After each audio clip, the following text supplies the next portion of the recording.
Hey, Mike here. I just wanted to let you know that you can listen to Dark Poutine early and ad-free on Amazon Music, included with Prime. You're about to listen to a historical episode of Dark Poutine. After episode 149, you will find Scott is no longer with the show. In an effort to maintain continuity and offer listeners as many episodes as possible, we are leaving the episodes in which he co-hosted intact. Thank you.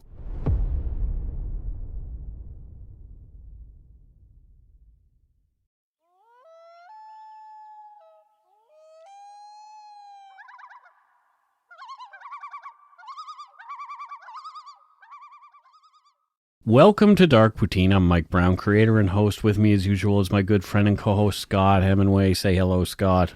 Hello, Mike. Oh, hi. Hi. Oh, you're talking to me I'm today. Directly and looking at you as I say it. It's amazing. It's beautiful. With our new boom arms for our microphones. Yeah, and listen, I'm moving it right now. Oh, yeah, but you bumped it. Now I'm not. Yeah, you just you keep bumping it.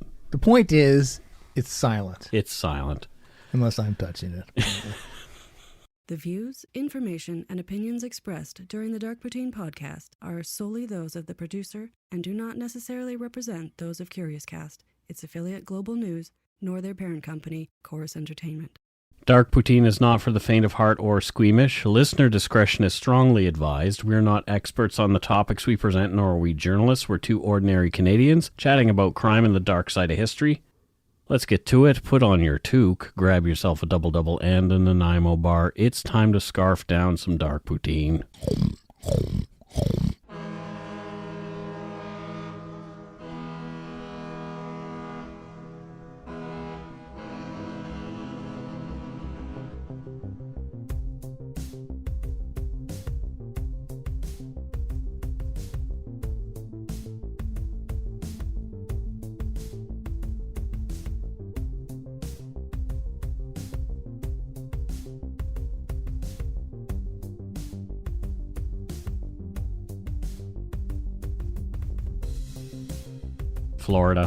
Florida, it's coming. It is coming fast. Yeah, it's around the corner. We booked your flight there because Carol and I had our flights booked already. So talked to my future boss already. It's all a go. Oh, that's excellent. So yeah, it's all.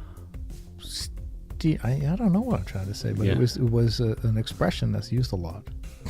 Full speed ahead. That's it. I was going to say all steams aboard. Like, what the hell does that mean? Oh, all steams aboard. You know that marijuana is legal here in Canada. I know, sadly, that's not what's happening with me. No. Oh, well.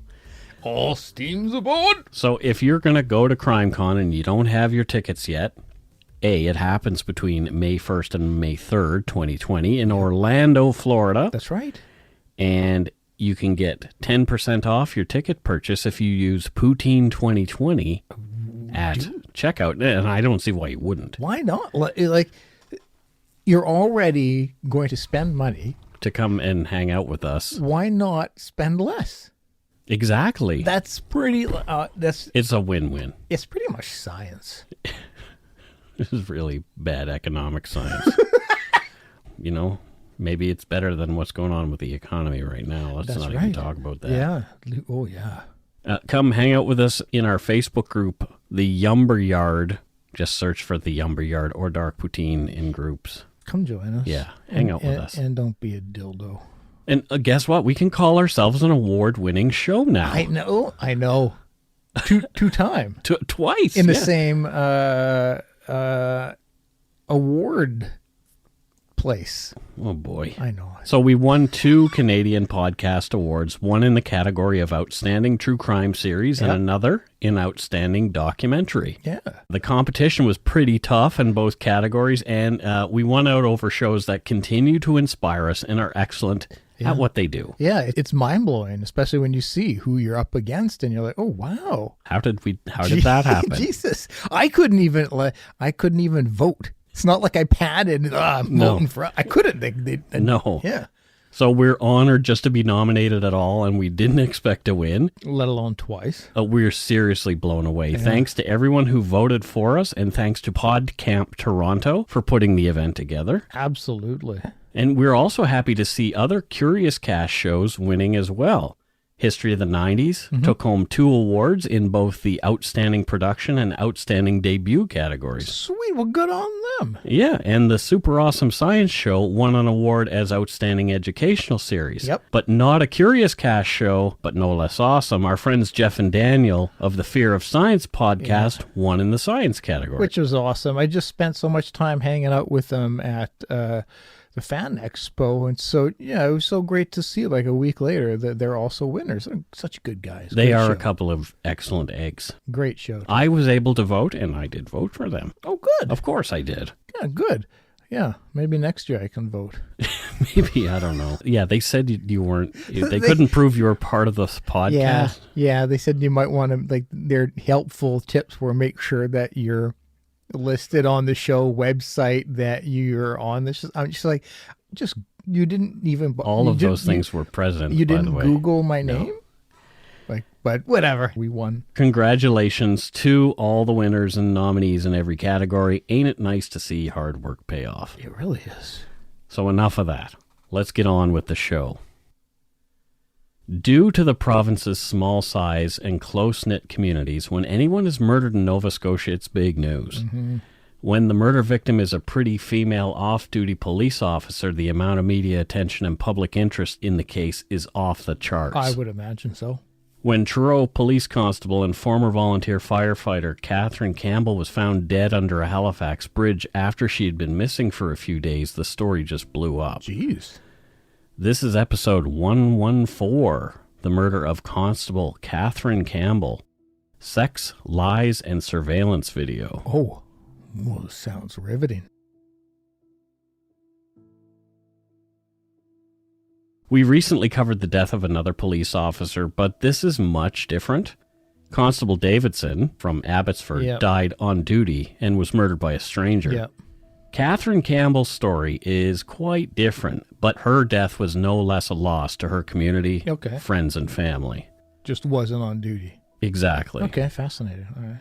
Catherine Ann Campbell was born on January 15th, 1979 at the Aberdeen Regional Hospital in Pictou County, Nova Scotia. She was the second child of 3 to Dwight and Susan Campbell of Stellarton. She has a sister, Amy, and a brother named Jarrett. According to the town's website, Stellarton, Nova Scotia was established in 1889, covers 8.99 square kilometers, and is home to 4,208 people. Small. It is not a large town. It's about half the size of Bridgewater, where I grew up, and that is a small town. Wow. Yeah. Damn. I mean no disrespect to the town or the story we're telling, but as a child, I remember thinking of this town's name as Skeleton. I'm not sure why, but I do recall giggling to myself about it. Stellarton, skeleton. Yeah, I can totally get that. Yeah. I would be so down with calling it that. Exactly. If I was a kid, yeah. I learned through my research on this story that, as it was, and still is, a coal mining settlement, Stellarton, quote, owes its name to a specific type of torbanite, which came to be known as stellarite because of the stars of fire given off by its sparky flame. Did you say Toblerone? Torbanite. Yeah, torbanite. We all know torbanite. Torbanite is also called boghead coal and is a mineral substance intermediate between oil shale and coal. Well, sure. Common sense. We all know that. Scott's a geologist, by the way. Yep. Your brother kind of is. Yeah, he's kind of like an amateur rock hound. He's really kind of developed himself in that category. So the Sobeys grocery store calls Stellarton home, as do a few of its subsidiary companies, like neat. Big 8 Pop. Okay. It comes from, don't know that one. like a generic brand of cola. You had me at Pop. There you go. Author Leo McKay Jr. hails from Stellarton, and one of his works, published in 2013, is Roll Up the Rim, which, according to Goodreads.com, is, quote, a story of obsession, redemption, divine intervention, and donuts. What the hell? It also calls it the Great Canadian Tim Hortons novel. Is that a Tim Hortons novel? Exactly. My God. I haven't read the book, but because of this glowing review on Goodreads, I think I do want to. I'm most certainly interested, and I don't say that often about books. No. Catherine Campbell was raised to be community-minded and compassionate. Sweet. She wanted to dedicate her life to serving the public, and she did just that. She followed in her father Dwight's footsteps to become a volunteer firefighter for the town when she was old enough. Her dad has been chief of the Stellarton Fire Department, and as of this writing, her brother Jarrett is its first captain as well. Oh, cool. So it's a family business Yeah. being involved in the fire department. Yeah. By all accounts, Catherine was well liked and loved helping people. A Canadian press report by Darren Pittman from the week Catherine was found quoted a Stellarton woman who had known Catherine in her capacity as a firefighter. Quote, "She wasn't afraid to get into the fire, always had the energy in her," said Legora McLeod, whose husband, Jim, was the former chief. Firefighters, any law enforcement aid, they're very unique people. Yeah. Well, It takes a very certain breed to, firefighter specifically, to your job is to risk your life. talking about volunteer firefighters here. Yeah. So it's not a Which job is for them just- at all. They have their job at a nearby plant or at the Sobeys warehouse or whatever. Yep. And these volunteer firefighters don't get near enough praise for what they do. No kidding. Most firefighters in Nova Scotia are volunteers who put their lives on the line fighting fires, responding to other emergencies every day. Really? Yeah. Holy shit. My birth mom, Diane, Yeah. is a volunteer firefighter. Wow. She has volunteered for years at Berwick, Nova Scotia Fire Department. Oh, wow. And even though she's retired from work, she still puts in a lot of time helping to manage the affairs of the department and keep the other firefighters in line. That's crazy. Yeah. She has her own bunker gear and everything. Oh my God, that is amazing. Yeah. Wow. Yeah. And I mean, they're saving our lives Yeah. at their own risk and for nothing. Well, No to financial. serve the community. Yeah, no Yep. financial benefit. So that's, wow. It's a Mhm. whole nother level of courage. And I have a amazement. lot of friends back there who are volunteer firefighters as well. Catherine served her community at Stellarton Fire for 10 years to going after her real dream to become a police officer. Catherine became a police constable in 2009 and had graduated in Squad 96 of Holland College's Atlantic Police Academy on Prince Edward Island. In June of 2015, 3 months before her murder, Catherine responded to a call that wasn't exactly typical policing. Her reaction was typical of her approach, though.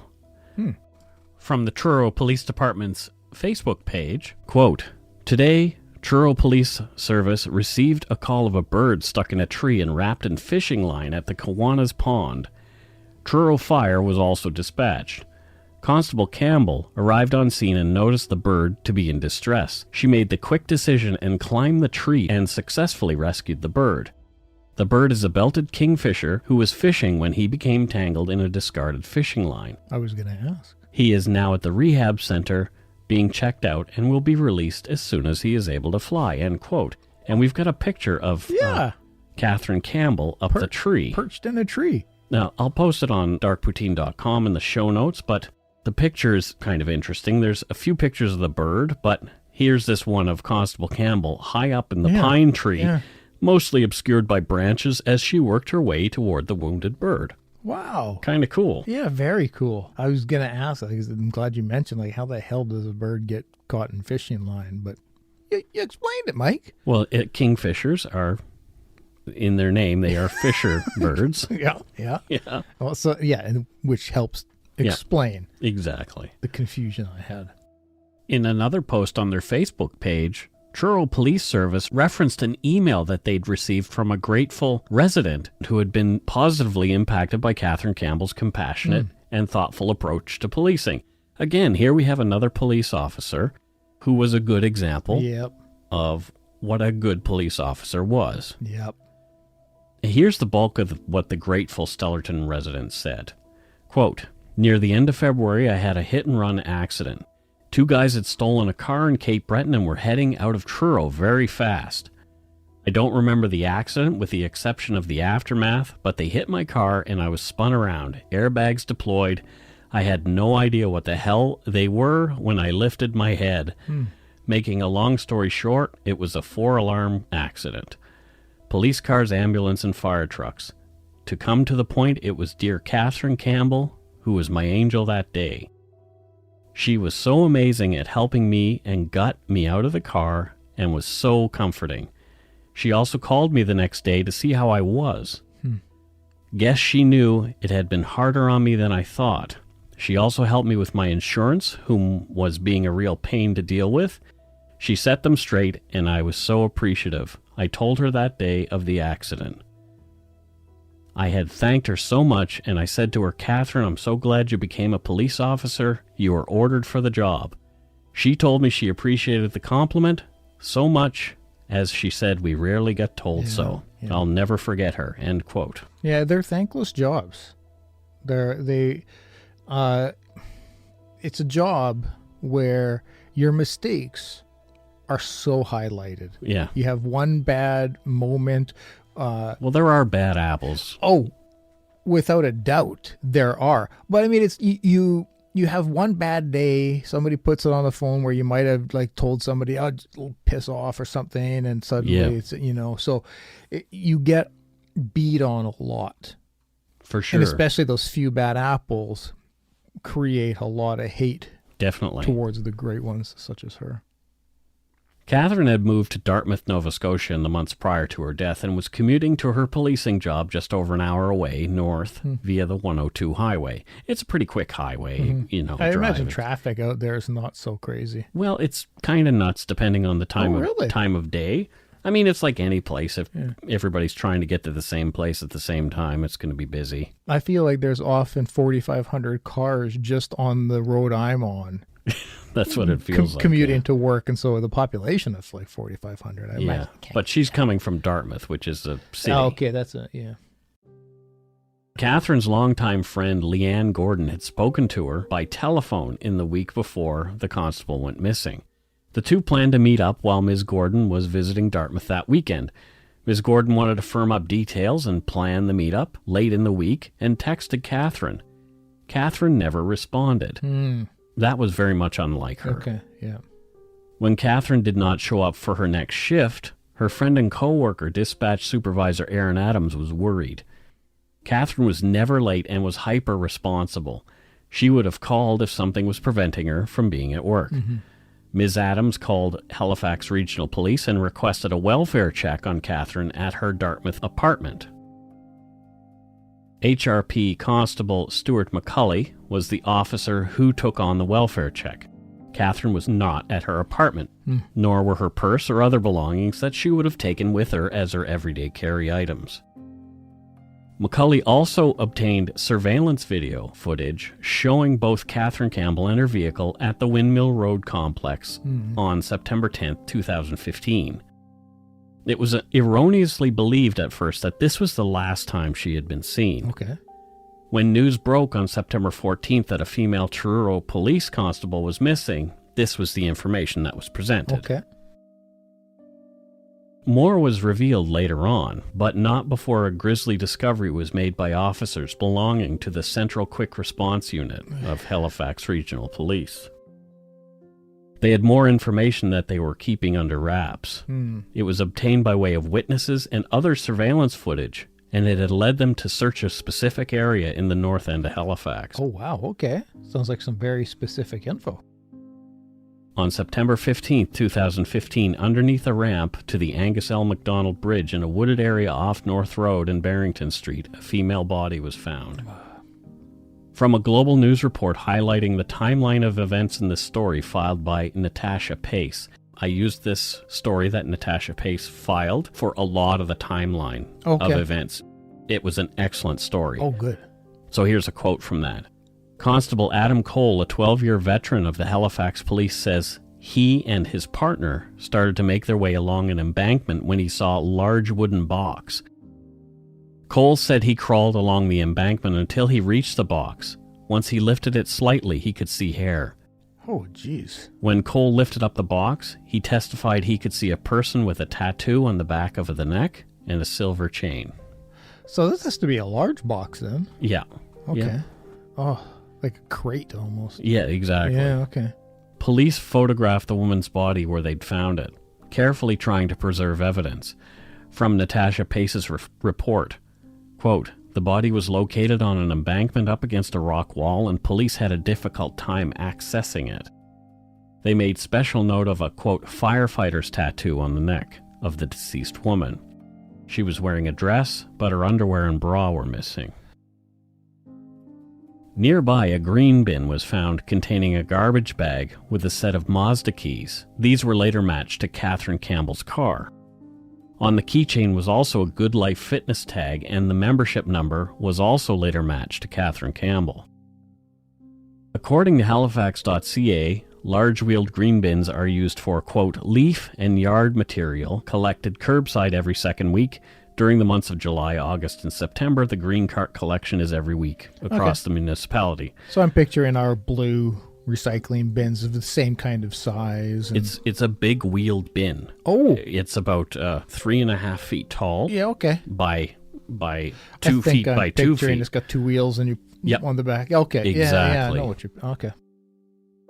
So you tip it over to move it if it's heavy. It's pretty large. The body was removed by the medical examiner, and sure enough, she was positively identified as 36-year-old Constable Catherine Campbell through dental records. Autopsy showed that Catherine had a broken nose and 2 black eyes. There were no signs of semen present. She had died due to strangulation. Catherine's blood alcohol content at the time of her death was determined to be 0.169, so not good for legal driving, but she wasn't driving, and apparently she was a seasoned drinker, not liked to party and stuff like that. Not a drunk, and outside of she's not working. Exactly. It's her own personal life, personal time, so no problem. Just an hour and 10 minutes after the discovery of Catherine's body, a 27-year-old Halifax man named Christopher Garnier was arrested while driving his car in Clayton Park, a Halifax neighborhood. Cops had been following and watching Mr. Garnier at his friend's apartment and at work since, quickly putting together a timeline indicating that he was in fact the last person to have seen Catherine Campbell alive. So I'm suspecting then before they found her body, they were on to him. Yes. Yeah. This is what we're about to get into. Okay. The press had not been made aware of the latest developments until Garnier was in custody. Okay. The cops didn't want to show their hand too early. Totally. Especially if you've got somebody in mind, you don't want to scare them. Exactly. Say, yeah, we're on to you. Yeah. In the car was a green tarp, work gloves, yellow rope, tape, a brown blanket, and a 5-liter gas can that was half full. The man also had a backpack with him containing sandals, a long-sleeve hoodie, 3 t-shirts, pants, 6 pairs of underwear, and toiletries. It looked like he was planning a bonfire and quickly escaping. Yeah, I was just going to say, yeah.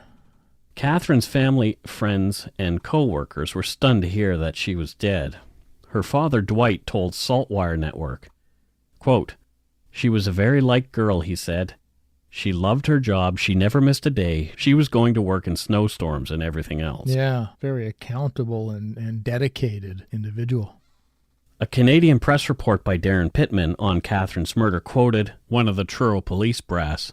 He spoke of the effect that Catherine's brutal death had on her fellow officers. Quote, "This is a tough one. We're taking this hard," said Inspector Robert Hearn.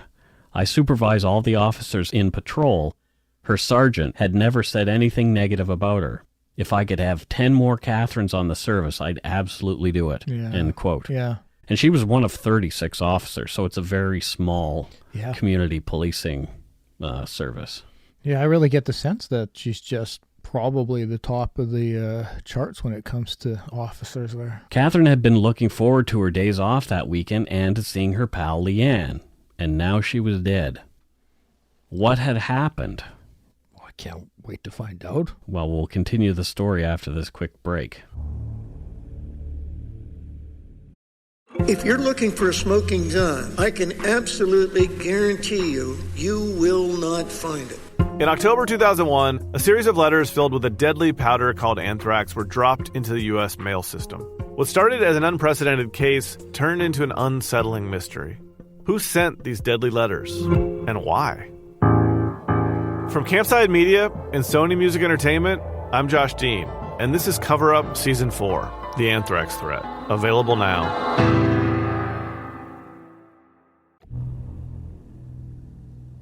And we're back.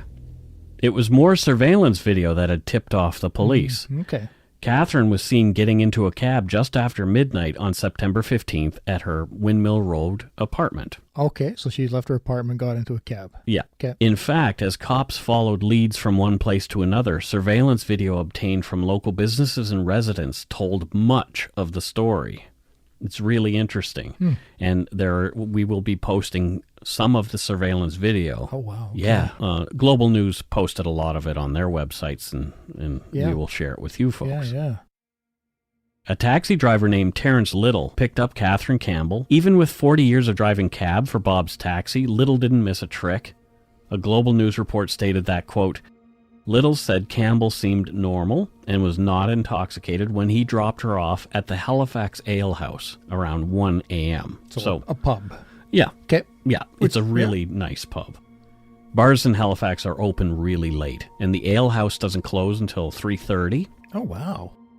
And it's the perfect place for an off-duty cop or anyone else to go unwind after a hard week's work. And look at her being all responsible, taking a cab. Exactly. Beautiful. The crowd is typically older at the ale house, other than many downtown bars which cater mainly to university students. Exactly. From the ale house website, quote, At the Halifax Ale House, we have taken great measures and time to create an atmosphere that honors the past. From our historic building, built in 1893, to our distinctive uniforms, it is as though you go back in time and relive historic Halifax. So sit back and enjoy one of the many beers we have on tap, the fantastic food we create daily, and the memorable experience you're sure to have. End quote. Minus the alcohol, sounds like a place I'd love to go to. Sure, go hang out and eat some food, yeah. Totally. I love those old pubs in Halifax for food. They're fantastic. Yeah, I bet, man.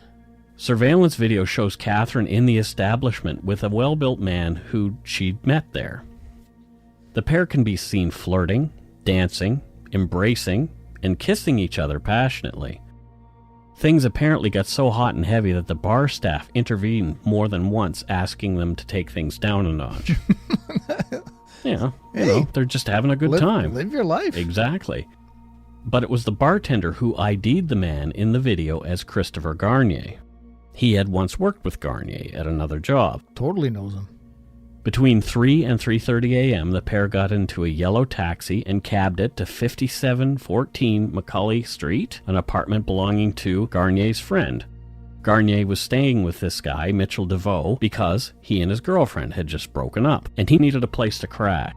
According to the cab driver, Simon Zacharias, he couldn't make out what Catherine and Christopher were talking about in the back of the taxi, but he, quote, felt there was tension between them. Catherine paid for the cab ride as the pair exited and went into the apartment. Only Christopher and Catherine are privy to what happened over the next hour, but Catherine isn't around to tell that story. Yeah. Something really out of the ordinary started happening close to 4:45 a.m. that morning in the Halifax neighborhood. Surveillance video from multiple businesses in the area show a barefoot man matching Christopher Garnier's description in shorts and a gray t-shirt emerging from the back of 5714 Macaulay. The man can be seen dragging a heavy green bin behind him. At one point, as the man exits an alleyway, something can be seen falling from the bin he's dragging. The man stoops down, picks up the item, and tosses it onto the roof of the property there on Agricola Street. A man's silver chain was later photographed and recovered there by police investigators. There weren't only video accounts, but eyewitnesses too. Jesus Christ, they've really got a lot. Oh yeah. A garbage man doing pickup near Gus's pub saw the man pulling the bin. According to Natasha Pace's Global News article, another man, Andrew Golding, quote, left his Garish Street home to walk to work every day at 4:45 a.m. On September 11, 2015, Golding said he witnessed a man pulling a green bin along his route. Golding said he never spoke to the man but made eye contact with him. Golding says the man was pulling the green bin with his left hand and said it appeared the bin was carrying some weight. End quote. Golding also said he recalled the man, quote, having a strange look on his face. This dude might as well have been live streaming this. This is pretty much what happened. Like, it's crazy. Pace's report goes on to mention another man named David Yeo, who was drinking his early morning coffee on his balcony around 5 a.m. Quote, he saw a man struggling with a green bin. Yeo watched the man go toward the tree line located by the overpass to the McDonald Bridge. He said he watched the man for several minutes until he was out of view. Holy Christ, so he walked this green bin, rolled it Through the neighborhood. Holy. Down alleyways and back streets, but across streets in places where he would be seen. And now knowing the size of this bin, you're going to notice that. Especially a man in his bare feet and just shorts. And everything about it, you're going to, like, well, what's going on here? Yeah. Like, that's going to stand out. You're going to... and it did. Yeah, he might as well have like a neon sign above him as well. Nothing to look at here. Yeah. And I guess so, clearly going towards the bridge, that's how the police knew where to go. Okay, yeah.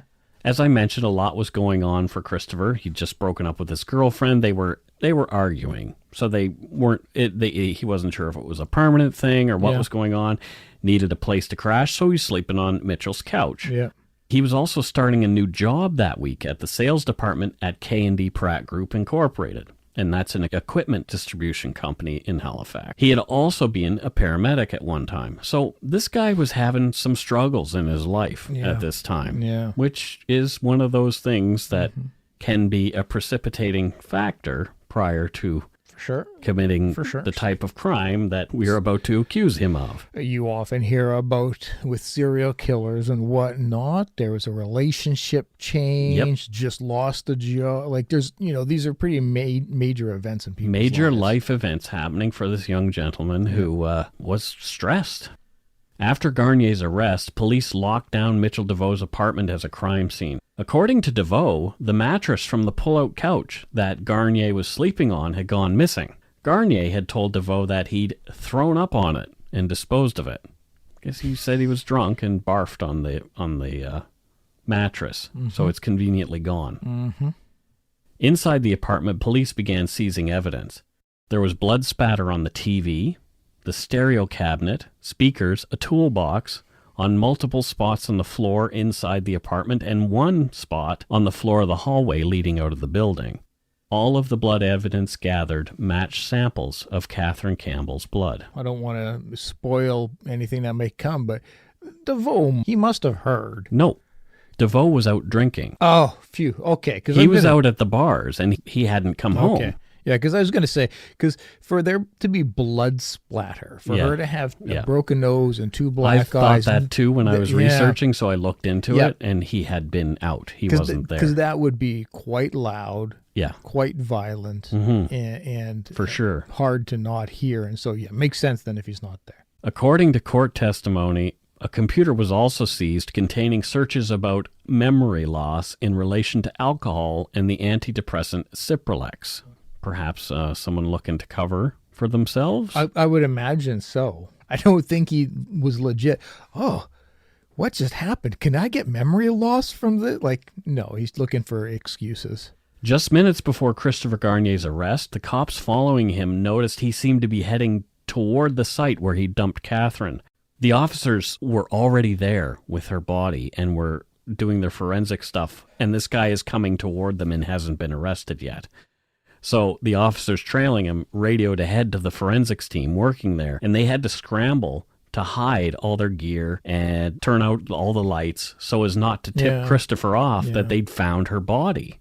From their vantage point, they watched him pull up nearby. They could see his headlights. He didn't get out, and they breathed a sigh of relief as he drove off again. Holy shit. Can you imagine? This is it's almost comically ridiculous how dumb this guy is, but also quite amazing how serendipitously things all lined up for the officer. How stupid he was is comical, not what happened. The initial interrogation of Christopher Garnier took place at HRP headquarters with Corporal Jody Allison as the lead interviewer. Tactically, with Corporal Allison, over the 9.5-hour videotaped interrogation is a blonde-haired female HRP officer closely matching the body type and stature of Catherine Campbell. Smart, get psychological. At least 2.5 hours of the interview was later played at trial. At various points through the video, the female officer can be seen whispering to Christopher Garnier and holding his hand and rubbing his back to comfort him Oh, brilliant. as he sobs Yeah. while being hemmed in by the massive amount of evidence already collected Yeah. against him. Although denying everything at first, Corporal Allison and his cohort eventually get Garnier talking. I've edited some audio of the highlights, and there's a few clips here, so let's listen to the first Oh, one. yeah, that's... Chris, you've been sitting here saying, I can't. Life is about choices right now. Just like the choice that you made to go out on Thursday night. She paid for the cab. Is it that you don't remember or you don't want to remember? I don't remember. He claims he didn't remember, Yeah. right? Of course. Bullshit. Corporal Allison was struggling to figure out what was going on in Garnier's head after the crime. Because you can hear he's a very emotional. Yeah, conveniently Well, emotional. Probably yeah, I'm more not- emotional that he's sitting there caught. Yeah. For sure. But still, I would be like, well, what is going through his head? What is he thinking? Well, here's the thing. Somehow he'd managed to keep it together well, even reconciling with his girlfriend, Brittany, over the weekend. Holy shit. Here's some more audio. When you put her down there, were you hoping that somebody would find her? If I ran over a dog, I'd feel bad.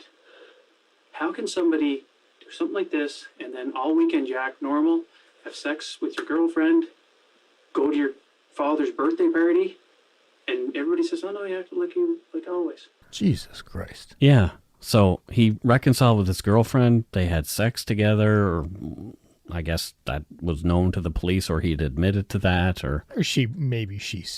Well, he was over on the weekend. Yeah, Everything exactly. we reconciled. Yeah. And Referencing the gasoline can found in Christopher's car, Corporal Allison asked Christopher what his plans were.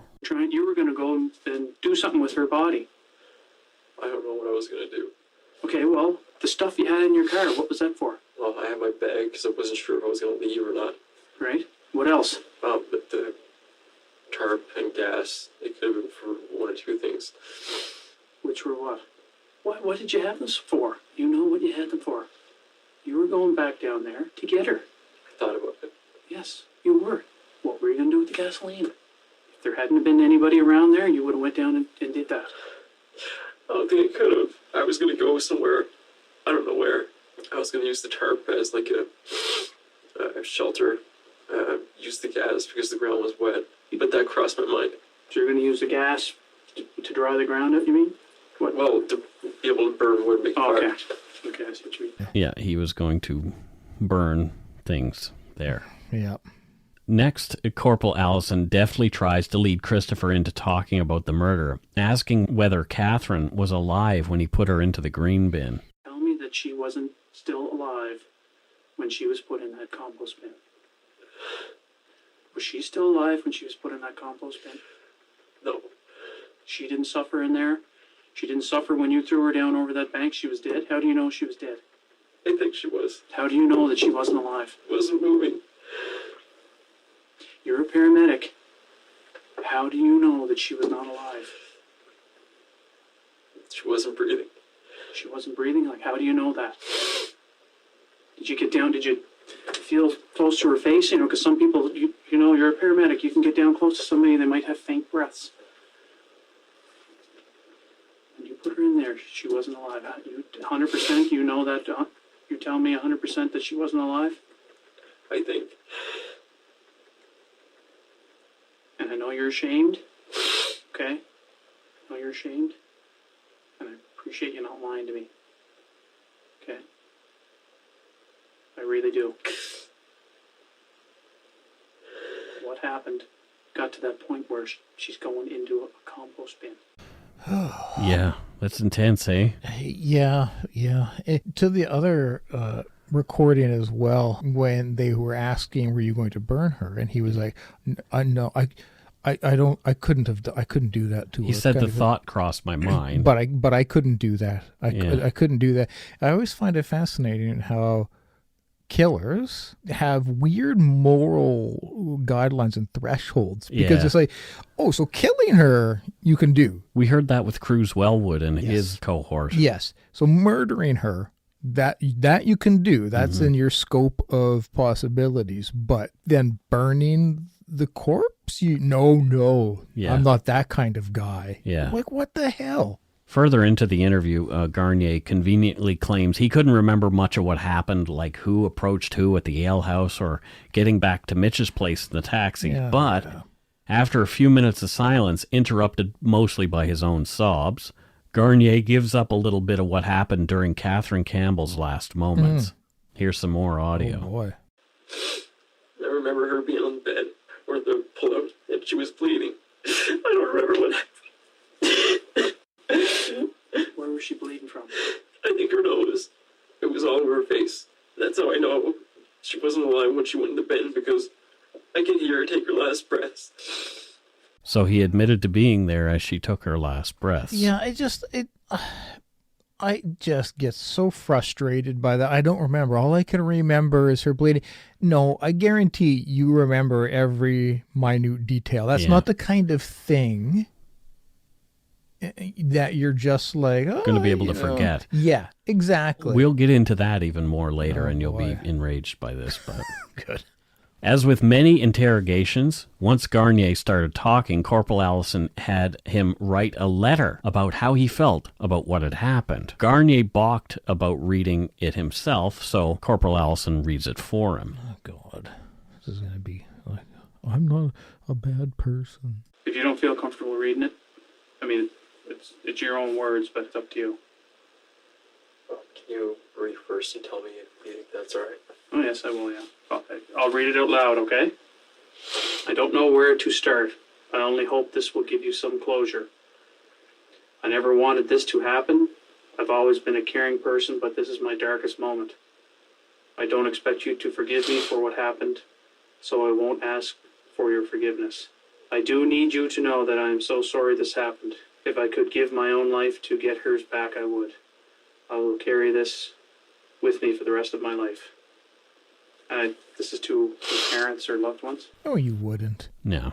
You wouldn't give you took her life. It sounds pretty empty, doesn't it? Yeah, you've already demonstrated whose life you felt is a priority when you took hers. Corporal Allison goes on asking how many times Garnier punched Catherine. The corporal asks whether Garnier panicked, knowing he'd just punched a female police officer. Allison asks about body positioning as well, but Garnier gives little. However, when Corporal Allison asks again about how Christopher heard Catherine's last breaths, Garnier gives in. Note, we had to increase the volume of Garnier's final two responses as they were really quiet. Oh, yeah. So I turned it up a little bit. We all know what happened next. The reason that you can hear her last gasps, her last breaths, Chris, why is that? My hands are on her neck. Yes. For how long? I'm not sure. So he said my hands were on her neck. Yes. And then he was asked for how long, and he said, I'm not sure. An expert would later testify. Yeah. At least 2 minutes. Well, up to 6. I was just going to say, I've watched a lot of true crime. We've covered a lot. I know a lot about strangulation, that the common belief is that you just for a few seconds hold on, and then they're going. The amount of time it takes to strangle somebody, to death, as you said, you can strangle them unconscious quickly because we've seen that in the UFC numerous times. For sure, but to take somebody's life via strangulation, minutes. Just imagine you've got your hands tight and just like. Doing that for minutes, that's a conscious, that's not just, I overreacted, I just wanted to quiet this person. It's like, no. If you strangled somebody, this is what, to death, this is what you meant to do. Christopher Garnier was charged with 1 count of second-degree murder and another count of indignity to human remains. And guess how he pled? Not guilty. That's right. Not guilty. Oh, for Christ's sake. Even after the confession, even after the written letter, even after all the evidence that they had, not guilty. Is he going to say insanity? No. Garnier was granted bail for $100,000 in December of 2016. What the shit? So he murdered a police officer. He's accused of the murder of a police officer, and he is bailed. And he admitted to it. Then pleads not guilty, and he's given bail. Yep. He was put under 24-hour house arrest with strict conditions. One condition was that he present himself at the door of his home when police visited. In February of 2017, Garnier's bail was revoked when he was rearrested and incarcerated pending trial when he breached that condition. So he wasn't home when the cops came. Don't say. He just seems like such a law-abiding, upstanding citizen. Interestingly, during his hearing to have his bail revoked, his father had to be removed from the hearing for being disruptive. So your son is accused of murder. Yeah. And regardless of what is going on, you are going to want to fight for your son. So this guy had to be upset, you know? Yeah, it's tough to comment because you don't know until you're there. I'd like to think. He hasn't heard all the evidence yet either. Yeah. You know? Yeah. I would like to think, though, I would respect the process. If it was my kid being accused, I think I would try my best anyways. I think I would be very vocal in the media. I'd be very vocal out, but in that setting, in the courtroom, I think I would be restrained because I would be aware that my lashing out at the court system in that setting is only going to do my kid harm. But you don't know the stress that these and that's what I'm saying. Unless you're there, then, and I hope to fuck, if you're listening to this, Violet and Olivia, don't murder. A lot of legal wrangling had to take place prior to this trial. Voir dire hearings and all kinds of stuff. The reason why was things the defense wanted to bring into the case.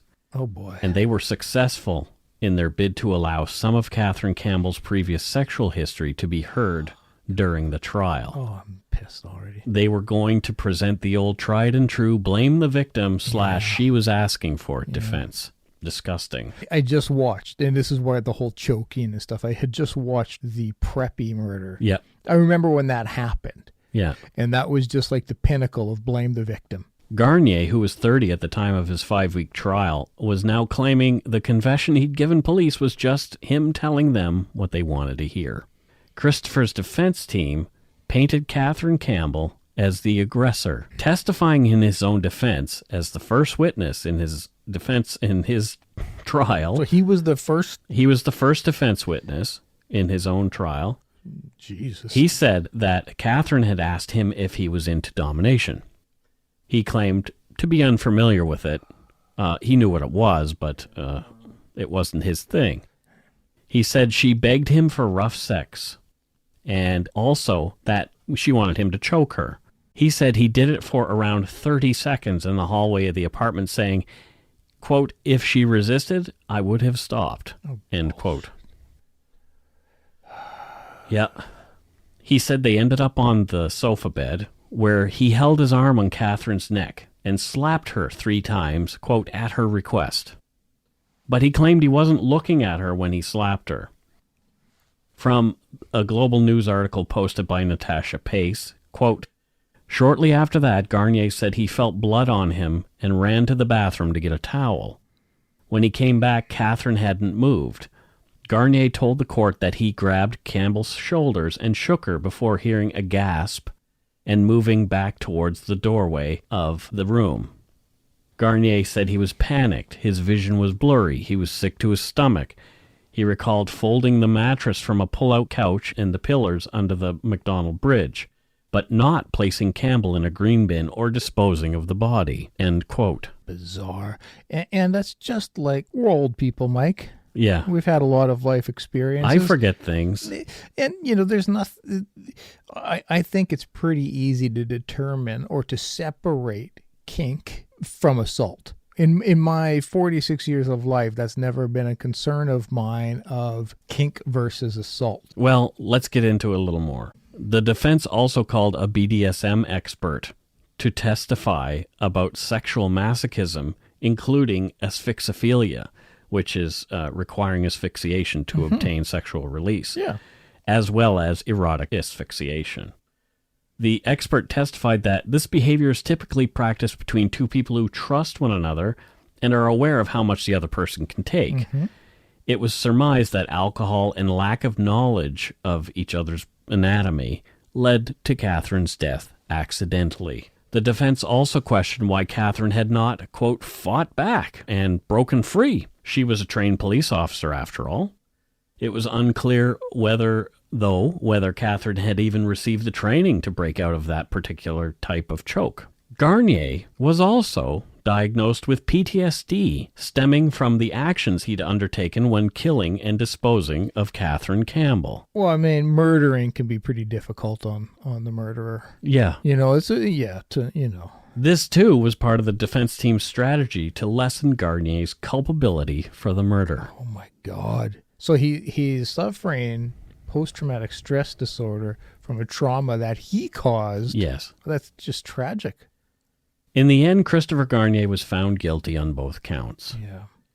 At Garnier's parole eligibility hearing, because if you're found guilty of second-degree murder, it's a life sentence. So we need to find out how long is it you're going to be in jail before you're eligible for parole. They heard tearful impact statements from Catherine Campbell's family and friends, of course. But also a note was given to the judge by Christopher's girlfriend, Brittany, and it was entered into evidence. It read in part, quote, I love him more today than I ever have. I consider myself lucky to call Christopher my significant other. He truly is the best kind of person inside and out. He saved me from me and has given me something to look forward to for the future, our future, end quote. No. Yes. The listeners couldn't see my Scott just bewilderment. pretty much had a weird fit. Yeah. He pitched a fit. Yeah. I don't care how much I love my partner and how wonderful they've been. Yeah. If they murder somebody, I'm not going to love them more. They were on a break, Scott. Yeah. Well, no, but he's still murdered. I'm being insensitive. He's still murdered. Like, that's just, oh my God. Yeah, I'm just being. My God. Mm-hmm. I love him more now. Yeah. Honorable Justice Joshua M. Arnold wrote in his decision, quote, Mr. Garnier has been sentenced to life in prison. I set his parole ineligibility at 13.5 years. That is, he must serve 13 and a half years before he can apply for parole. Yeah, all right. That is not the date he gets parole. Yeah. It is merely the date he can start applying for parole. As discussed, that 13 and a half year time frame starts on the date of his arrest, September 16, 2015, but does not include the time he spent released on bail, nor does it include the time he spent in custody in relation to the breach allegation. Oh, good. So he's not getting any time off for, time served. In imposing this sentence, I ask him to keep in mind the words of Justice Beveridge in Hawkins that he will be subject to a sentence of imprisonment forever. He may never be released on parole, end quote. Oh, thank God. What strong wording from a good Nova Scotian judge. No kidding. I dig this judge. And to go back to the whole BDSM and this and that, the whole, having that expert and trusting partner and all that stuff. Sure. But again, the whole choking, like having, once your partner goes limp, nobody in their right mind would be like, well, let's just keep doing this for a few more minutes. But here's the thing. There was no sex going on between them at all. Jesus. They didn't have sex. Yeah. Right? So that kind of throws the whole out the window. Oh, God. Just like... Christopher Garnier was sentenced to 4 years running concurrently with his other sentence for indecently interfering with the remains of Catherine Campbell. Good.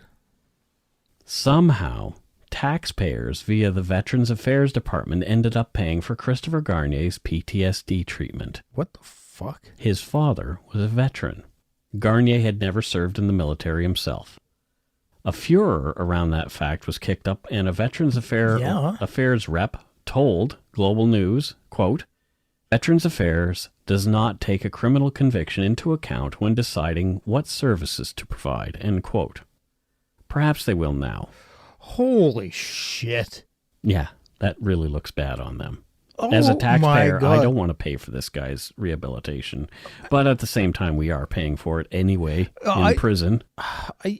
What little he acquires there. I think we have both established being very empathetic and very, very, very aware and supportive of mental health needs and concerns. But if you're suffering a trauma from having murdered somebody, I don't give a shit. No. The town has held kids' awareness events in Catherine Campbell's honor. They gave kids stickers shaped like police badge with her number 137 on it. Funds were raised for an AED, an automated external defibrillator, that was placed in the fire hall under her name. And finally, a tree was planted and a bench was installed to honor Catherine's work and that of another fallen officer on the Holland College Police Academy grounds. Her mom and dad attended that ceremony. Oh, wow. Part of Catherine's obituary reads, anything Catherine pursued in her life, she gave her heart with passion and integrity. If you ever needed anything, whether it be something small or large, she was always willing and eager to help. She will be deeply and sincerely missed. She was a woman who wore many different hats. She could be caring, compassionate. She could be the caring, compassionate police officer, the courageous, fearless firefighter, a loyal, loving daughter, a special sister, a caring friend, a caring aunt. She was like no other. And the obituary ends with verses from an Irish funeral poem called Remembered Joy. If my parting life has left a void, then fill it with remembered joy, a friendship shared, a laugh, a kiss. Ah, yes, these things I too will miss. Till we meet again, we love you to the ends of the earth and back. Oh, Jesus. That's it for this week's case.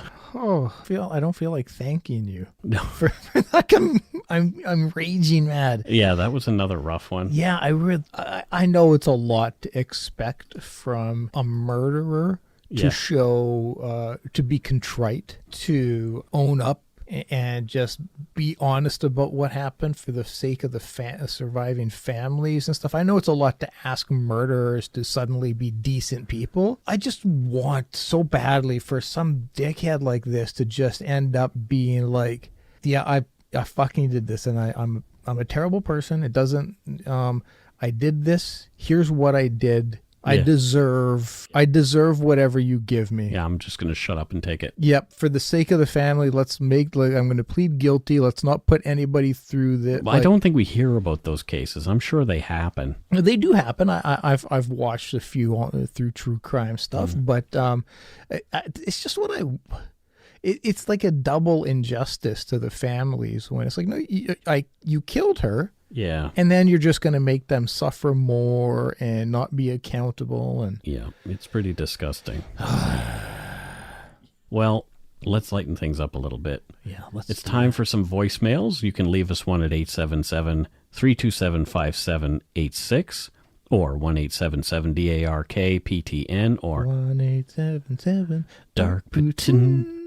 If your call really stands out, you might hear it on a show. Now, I know a couple of people who've messaged me saying, I left a funny voicemail. Okay. So here's one that looks like it's from out of country again. Oh, jeez. There are a few here that are way too long. We're not going to play it. If you are somebody who calls and rambles, it's probably not going to get played. Just so you know. Yeah, I mean, we don't have a... it's just it's not an hour of voicemail show. No. Although that'd be pretty fun. So here's the one from somewhere else. Hi, Mike and Scott. It's Alison calling from Derby in the UK. Just like to point out the fact that the phone rang put me in a massive panic and I hung up thinking that I was just going to get some random confused Canadian on the phone beforehand. Anyway, just ringing to say, so we all know that Scott's ability to predict people's jobs and locations is bordering on prophetic. So I was just wondering what he thought that a couple of super famous Canadians might be doing if they weren't being famous. So William Shatner, Ryan Reynolds, and yourselves. I was going to say Justin Bieber, but I think we all know the only thing he should be doing is going to shit in his hat. So I'll leave it at that. Anyway, I love the show, and I hope I get some answers from you. Bye. Okay, so this is one of the people who messaged to say. Okay, fantastic. So Allison, oh, she's fantastic. Big wrestling fan. Yep. In the Yumber Yard. Mm-hmm. Yeah. So what would Ryan Reynolds be doing if he wasn't famous? She named a couple. Ryan Reynolds, William Shatner. William Shatner, yeah. So if Ryan Reynolds wasn't famous. And ourselves, yeah. If he wasn't famous, okay, so I think legit, he'd probably be a personal trainer or something. Oh yeah, he's a fit guy. Yeah, I think he'd be a personal trainer. Yeah. Yeah. Or no, I think he'd be a garbage man on the downtown east side. Oh man, I'm talking to you, Ryan Reynolds. Wow. Yeah. Wow. Because he is from Vancouver. He is. Yeah. Yeah. So he'd be a garbage man. Ryan Gosling's Canadian. We got so many. Yeah. If you're a Ryan and you're famous, you're from Canada. So William Shatner, what would William Shatner be doing? Oh my God.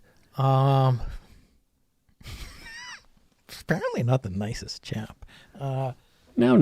Well, we don't know this for sure. No, I have people who've met him and have said. I know people who've met him too and said he was a fine gentleman. Okay, well then there we go. So what would William Shatner be if he was? 911 operator? Teacher. Yeah. Today we're talking about history. Yeah, I was going to say history too. That's what I think. A history teacher. We want to talk about Hammurabi. Oh, yeah, interesting. Yeah, that could be. I think it would be, yeah. And she asked, what about yourself, Scott? What do you think you would be doing? I think you would be working at a special effects. Yeah, I still have a job. So yeah. I work in visual effects for the film industry. I'm working on The Order Season 2 currently, and then I'll be on to Van Helsing Season 5. So I would probably still be a grave digger somewhere. You love what you got to love what you do. You got to love what you do. Yeah. But thank you, Allison. Thank you. Thank you so much, Allison. That was a little interesting. Yeah. Yeah. And I agree about your beaver comment. Yeah. Some other people have contacted me to say they've left messages, but not to use them. So. Oh. But anyway, here's another one from the same day. Let's listen to this one. Hi, Mike. Hi, Scott. My name is Keisha. I've been listening to the Dark Poutine for a while now. I commute over an hour for work, so I listen to it on my way to work and on my way home. And I was just listening to your podcast about the Ogopogo, and I'm actually part of the Okanagan Nation. So I just wanted to tell you guys how to say the words. So we're the Seal Nation. That's how you pronounce it. And we call the Ogopogo in Haka'it. So I figured it would be cool for you guys to hear how it's pronounced. And I love you guys. Thanks. Bye. That is super cool. So thank you for telling us how to pronounce Ogopogo's name in your own language. That is fantastic. It's really awesome. Because I just slaughtered it, I know. Yeah, I mean, we slaughter English. So, of course, if it's anything other than we're going to screw it up. So it's cool. It's nice to get calls from folks who are members of the indigenous nations that we're talking about. Yeah. Let's give this one a listen. Hello, Mike and Scott. This is Haley calling from Kelowna. I just wanted to say what an awesome episode you guys just did on Ogopogo. It was so nice to hear my hometown featured on an episode. With that being said, I just wanted to say thank you for shouting out that episode of Mike Tyson Mysteries. Maybe I'm biased because I'm from Kelowna, but that's probably one of the best episodes of the show there is, if you ask me. Also, I was thinking about this gentleman named Eddie Haymore. I'm not sure if you or Scott would be familiar with the name, but he actually used to own Rattlesnake Island as well as a castle that is directly adjacent from it in Peachland. Eddie Haymore was a pretty colorful character. I remember reading somewhere that at a press conference he said that he would drink human blood and eat human flesh if he didn't get to build a theme park on Rattlesnake Island. And he actually also threatened W.A.C. Bennett with letter bombs because he was really mad about not being able to construct a theme park on this very small island that he owned. Just kind of interesting because that's supposedly where the Ogopogo lurks around. But definitely a very interesting, colorful character with lots of history. So that might be an interesting thing to cover at a later date for a palate cleanser. Lastly, I just wanted to ask you if you were informed or knew at all about the sunken Ogopogo that's near Paul's Tomb here in Kelowna. It's actually there for divers, so they have dive teams that practice and teach new divers in that area, and they've actually sunken a large stone structure of the Ogopogo. It looks really creepy if you hate deep water, but we do actually, in fact, have a real Ogopogo in the water, just in case anybody doesn't believe there's a real living one around. Anyways, sorry for the very, very long message. I had lots of ideas, as the podcast definitely sparked a few for me, but I hope you guys have a great day, afternoon, evening, whenever you're listening to this. Talk to you later. Bye. Well, that was That was great. That was bloody informative. Absolutely. I think you've got a new co-host, Mike. Well, Haley. Yeah. No, she's great. I met her when we went up and stayed at Alan Warren's place. That's right. Yeah, that's quite wow.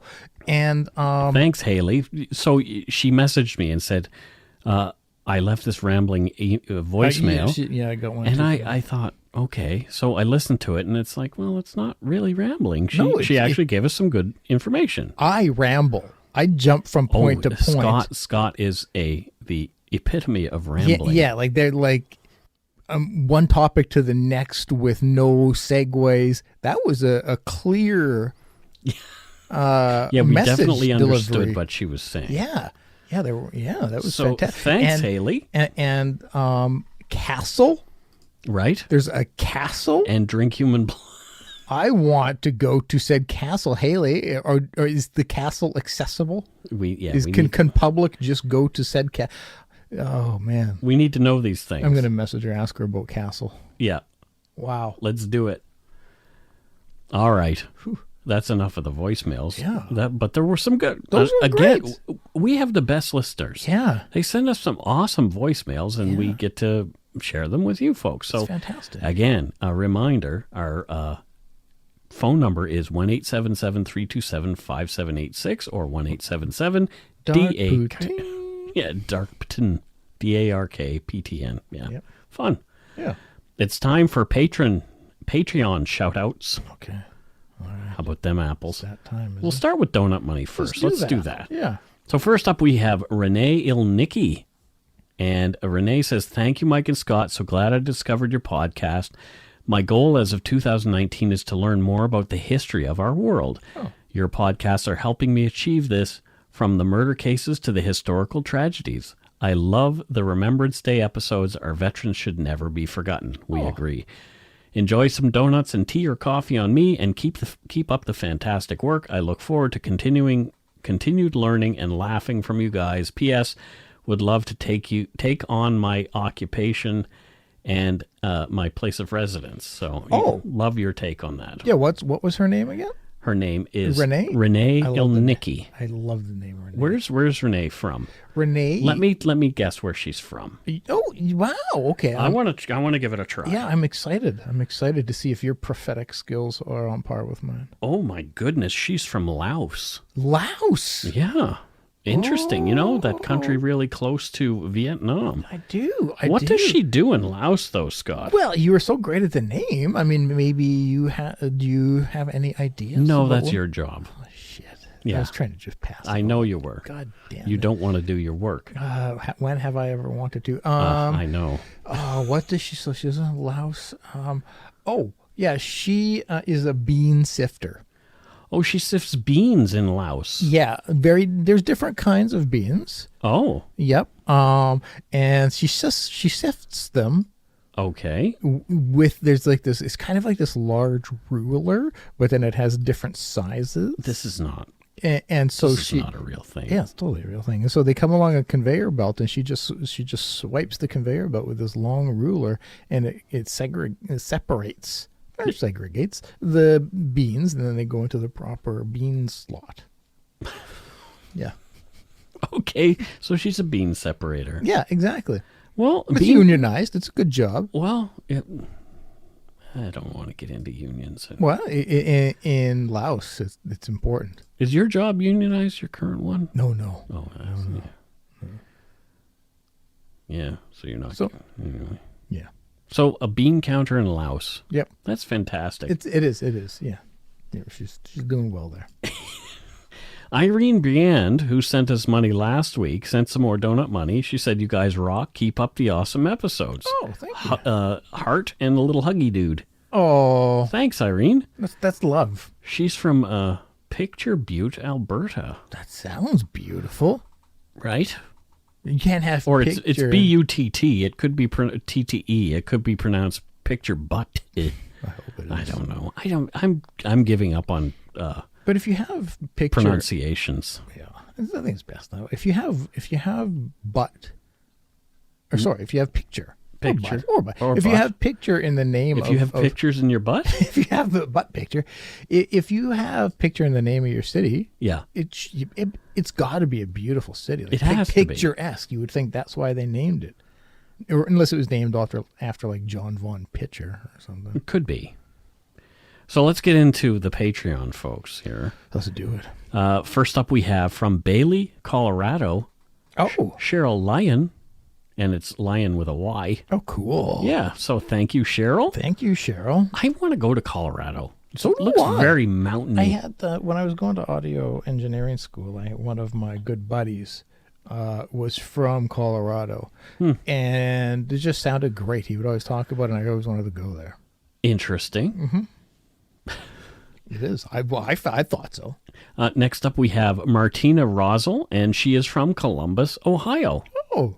Thank you, Martina. Oh, wow. Or is it Roselle? Maybe it's both. I don't know. I just murderize people's names. I'm really sorry. Yeah, well. So next up, we have somebody who Scott is trying to figure out where she's from right now. Her name is Megan Federuk. Mm-hmm. Okay, where is Megan from? Bangalore. Bangalore in India? Yep. Oh, interesting. Yep. And what Megan's a very common name there. Oh, I'm sure it is. Yeah. And what does she do there in Bangalore? Oh, she's a taxi driver. There are a lot of taxis in India. Yeah. Because people do have to get around. They do. And a driver it's actually a more respected job than it is here. A lot of people just like in the UK look down their noses at taxi drivers here in Canada, but like you mentioned, in the UK it's a very well respected job, as it is in India as well. You know what her specialty is though? Like what she's known for as a taxi driver? No, I do not. Do you? So she her taxi is a Lamborghini Aventador. Wow, that's hard to get in and out of if you're a fat guy like me. It is, but worth the ride. You know why they call them an Aventador? No. Have you ever seen one? No. There's a door and a big vent. A vent, a door. Oh, God. Yeah, I'm not kidding. Fuck off. Really? I don't know why they're really called that. But, oh, God. But that's what a friend of mine said. Yeah, it should be if it's not. But yeah, so, if you need a Lamborghini taxi, you got your person. There you go. Yeah. Next up, here's an interesting name. This one is, there are two different names here. And so I think what I'm going to do is I'm going to go with the username. And we'll go with the username is Diane Brown. Okay. And Diane is from Hollis, Maine. I love Maine so much. So, not Hollis, Queens. Because then the other name would have been like, oh my God, maybe it's really, because that's the name of the name that we're not saying is the name of a fairly famous rap hip hop. Oh, is that the name of the person that I'm looking at? Interesting. Yeah, of a famous rapper, not rapper, of a famous MTV rap. Well, there host. You go. Interesting. Yeah. So next up we have, oh boy, Karen Walsh. And there's a whole bunch of really Irish pronunciations for the county. There's no way in hell that's a real. Holy, can I try that? I'm going to give it a shot. Coolro Gragamanal. Yeah. Yeah. No, I'm just going to go with what you let's said. Just do that. Holy Christ. So thanks, Karen. We hope we didn't slaughter your place name too badly. No, leave us a voicemail if we did. Tell us how to pronounce it, because I'm very curious. There you go. Next up, we have Mark Daniel Thompson from Northville, Michigan. Hey, Mark. Thank you, Mark, for having one of the easiest names I've had to pronounce in a long time, and one of the easiest place names. You probably still screwed it. It's probably like Mac. I pronounce it Mac. Oh, here's another easy one. Kristen Randall. What's that? And she's from St. Peters, Missouri. Oh, sweet. Well, thank you. Very, very cool. Yeah, right? Oh, here we go. Is M.O. Missouri? I'm pretty sure it is. Well, what else could it be? Montana? Oh, maybe. I think Montana's M.N. or something, though, isn't it? Yeah, it's Missouri. Yeah. All right. Oh, no, we don't have to do that one because that's somebody who lessened their pledge. All right. That's another one that is the same thing. From Seattle, Washington. Sweet, sweet Seattle. Keely Cooper. Another very easy name to pronounce. Wow. Thank you, Keely Cooper. People are doing favors here for you. I love Seattle. Oh, same. Yeah. I go every chance that I get. Yeah. Anytime that there's an event there, you can pretty much count me in. Because it's good that the people of Seattle are very, very similar to the people of the lower mainland, the Vancouver area. They broke ground on their hockey practice rink, the NHL practice rink there. So oh, really? There is an NHL team coming to Seattle. Oh, that'll be fun. Well, it's going to be tough to cheer for the Canucks if that's a good team. Well, no. I've been a Canucks fan forever. Yeah, it'll just be a fun rivalry. Exactly. Yeah. Kaylin Davis is our last patron for the day, and Sweet. she is from Knoxville, Tennessee. Oh, another cool place. I wonder if she knows Johnny Knoxville. Guaranteed. Guaranteed she knows him. Guaranteed. They named the city after him. Apparently so. So, I mean, yeah, he when you're born, he greets you. Thank you so much to our donut money donors and our patrons, past and present, for your pledges. That's a lot of P's that I popped. We really appreciate your support of the show. If you want to help support us, you can do so at patreon.com/darkpoutine, or for one-time support, you can send us donut money via PayPal at our email address, darkpoutinepodcast@gmail.com. If you want to, you can email us there too. It's kind of the way it works. Yeah. If you don't already, it would mean a lot to us if you subscribe to the show. You can easily find us on iTunes Podcast, Stitcher, TuneIn, Spotify, or wherever you get your on-demand audio. Rate us on podchaser.com. It's like IMDb for podcasts. We really appreciate a 5-star review. Yeah.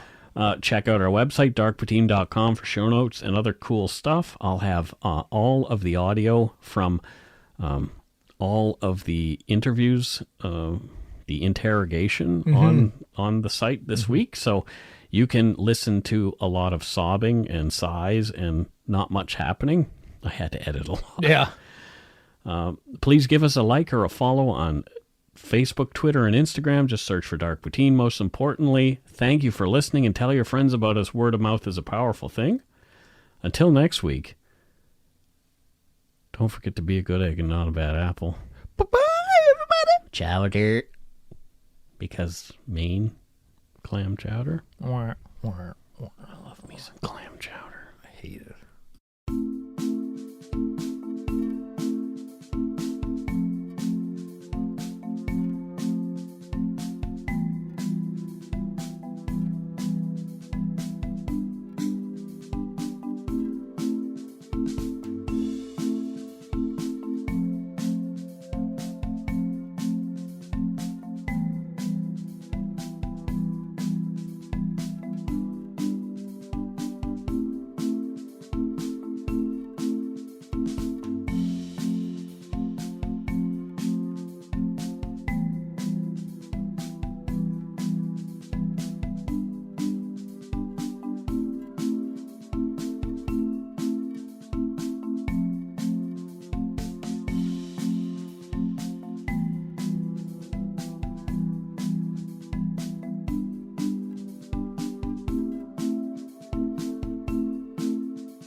Hi, it's Shauna, and I might be a bad parent because my kids think French fries are vegetables. Hey, it's Ryan, and I might be a bad parent because I went out for wings when my wife was in the hospital after giving birth. Johnny here. I might be a bad parent because in my house, the tooth fairy gives pocket change. But we're not alone. Len emailed us and said his 6-year-old daughter's Tarzan moment going from love seat to lazy boy by curtains made him more proud than any dance recital. And Andy left his 2-year-old at the rink. All right, guys, I'm sure we're not alone. Like Andy's kid. For stories and confessions like this, make sure you check out our podcast. It's called Bad Parents, and it's available wherever you get your podcasts. I left a glove at the rink.